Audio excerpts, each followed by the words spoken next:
बड़ा राष्ट्र गौरव की बात करते हो, थोड़ी सच्चाई भी सुनिए।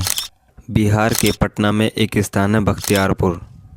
अगर आपको आज के समय में नालंदा विश्वविद्यालय देखने जाना हो तो या तो आपको बख्तियारपुर रेलवे जंक्शन पर उतरना होगा या फिर आपको बख्तियारपुर जाना होगा। अब जरा सोचते हैं कि कौन महापुरुष है जिनके नाम पर बख्तियारपुर नाम रखा गया है।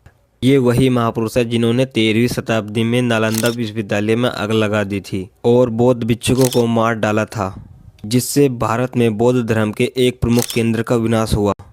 कुछ तथ्यों के अनुसार खिलजी ने एक भारतीय चिकित्सक के द्वारा ठीक होने के बाद उसके असन्मान होने के बजाय क्रोध में आकर विश्वविद्यालय को नष्ट कर दिया था। इसके परिणाम स्वरूप नालंदा विश्वविद्यालय को पूरी तरह से नष्ट कर दिया गया।